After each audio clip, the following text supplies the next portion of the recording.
Right, hello there everyone, welcome back to James Redmond TV, welcome back to what is the Redmond Roundup. Today boys, we have got so much news. In fact, over the past 24 hours, because I usually plan for these Redmond Roundups either the night before or the morning just before I record it.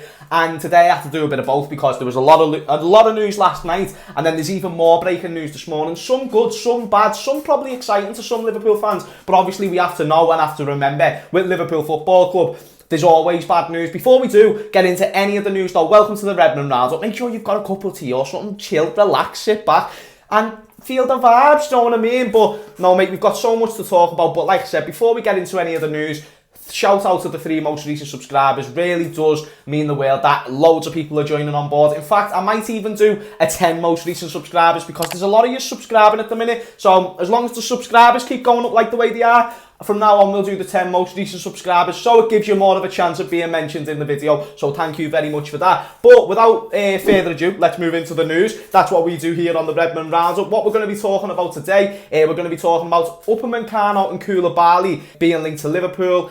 Alisson and Firmino might have to miss the next game against Leicester. Daryl Janmaat being linked as well. I know this is insane, mate. We're going to be talking bits on Kylian Mbappe. We're going to touch on Martin Skrtel with a quote that he's came out with. And then to end the video, to round it up, we are going to be doing the players on international duty because there's actually been quite a few juicy games. Obviously, England played, Scotland played, but we'll talk about that later.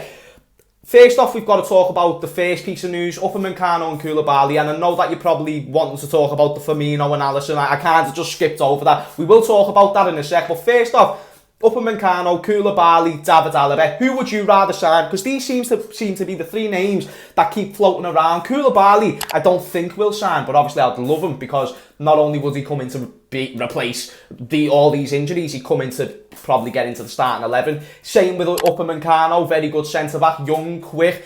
Alaba, I don't know as much because I don't know if he fits our system, don't know if he works in a 4 at the back. Even yesterday when I spoke to Alex, go and check out that video we done, who should we sign in January with the crisis that we're in. And Alex from the COP TV said he would sign Connor Cody, again for the same reason as Alaba. I don't know if I would have, but the rumour mill today has been linking us to Upamecano, Koulibaly, and basically saying that they're at the top of Klopp's list. Alaba has said he's open to a move to Liverpool, but not on concrete there, to be honest, because I've also seen reports saying that he'd rather go to a Real Madrid or a Barcelona. So let me know in the comments down below, who do you want to see Liverpool get in January? Because it's evident we absolutely need a centre-back, and I think even though Klopp can be naive sometimes, or Edwards, whoever you want to blame it on, it's a crisis that we're in right now, and we do need to get a centre-back if we want to be competing for that league title, in my opinion. I don't think it's, you know, Klopp's off the wheel, fuck off mate, Klopp's boss. Klopp can probably even still win the league with the team he's got now, but just to give you that little bit of reassurance, you know what I mean? But let me know your thoughts in the comments down below. Anyway, let me move into the next piece of news. Alisson and Firmino, and I'm fuming. This is another reason why I don't want international friendlies to be happening. Alisson and Firmino could have contracted COVID-19 when going out on international duty with Brazil, because one of their teammates who went out on duty with them, Gabriel Menino, he's a centre midfielder, he tested positive. I don't know what telling you he was a midfielder had to do with all that, but you know what the gist. I'm trying to give you as many stats as possible. Either way, this is shit. This is bollocks, and mate, I'm fuming. I can't be asked. Why? Whatever you think about this virus, why are we getting people travelling, mate? You shouldn't be doing it. The friendlies, they're not like qualifiers. Like, fair enough, if you've got a qualifier, I get it, but leave everyone else who's not going to a friendly, leave them back at their clubs, in my opinion. I don't know why they've done that. And if Alisson and Firmino miss the game against Leicester, then that's another huge thing. That's huge because I don't want to see us ever again without Alisson. Never. And then also Firmino, even though he hasn't been great recently, you still want to have him as an option to come on, or if something happens to Jota, which very well could happen, touch wood. Like, we don't know people. That's why we need to be on the ball. That's why we need to be aware. And obviously that is not good news. And if they get it themselves, then that's terrible. Now, one thing I want to disclaim is they haven't tested positive. It was only their teammate. So they might not get it. They might have been able to get away with it, but you don't know if any other teammates in the Brazil team have caught it that have gone around Alisson and Firmino. And you know what then tests are like, mate. You can get a positive out of anything, and as long as you get a positive, then that means you're not playing. So it's a shame, especially with the fact that we've got all these injuries. Last thing we need is a Is it, the COVID for a cold coming out and taking out our players? But let me know what you think in the comments down below. Anyway, next, and I have a lot of questions over this piece of transfer news. It's mad, and I've got so much transfer news here, it's unbelievable. Daryl Janmaat.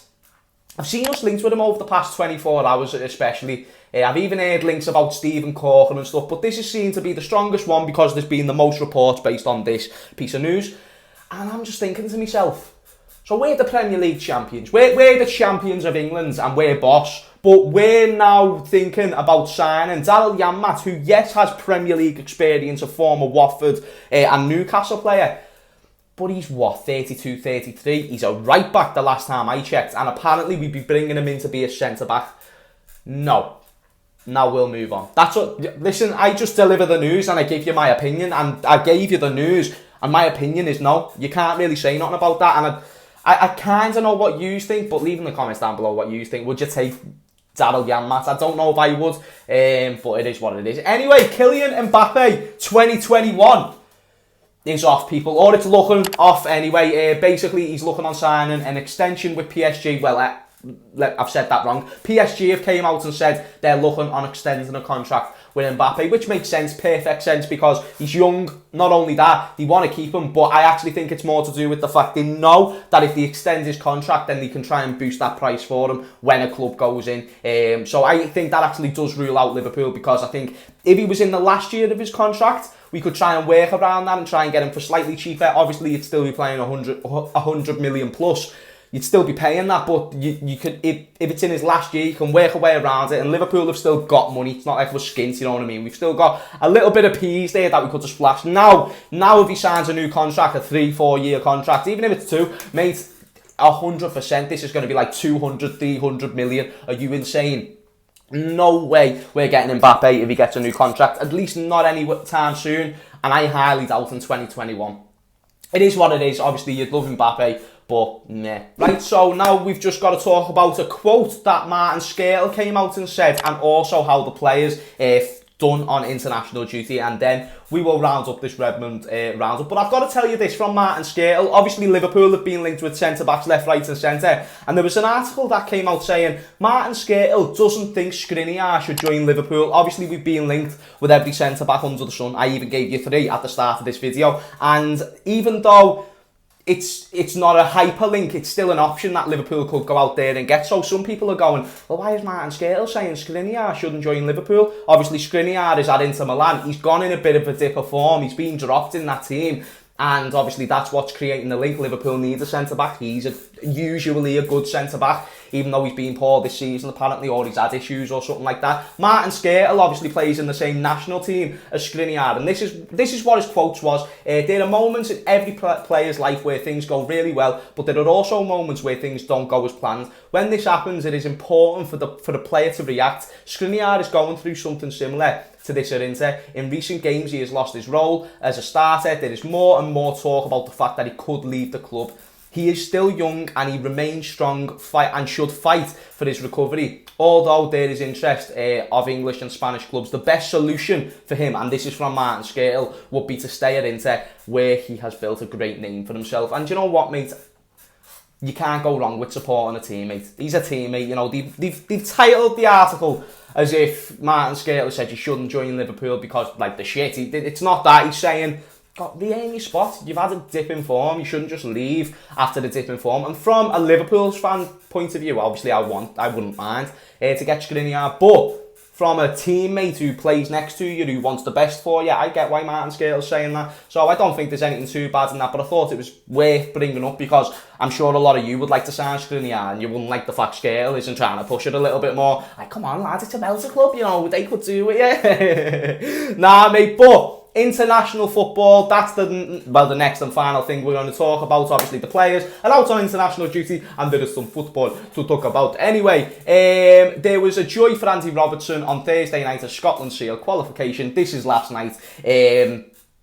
against Serbia on penalties. That fantastic. This is what the article says. The Liverpool left-back captained his country and played the full 120 minutes of the playoff in Belgrade, and Luka Jovic's last gap equaliser forced extra time Ryan Christie's earlier opener. Nothing could separate the sides in the additional half an hour, and a shootout was required.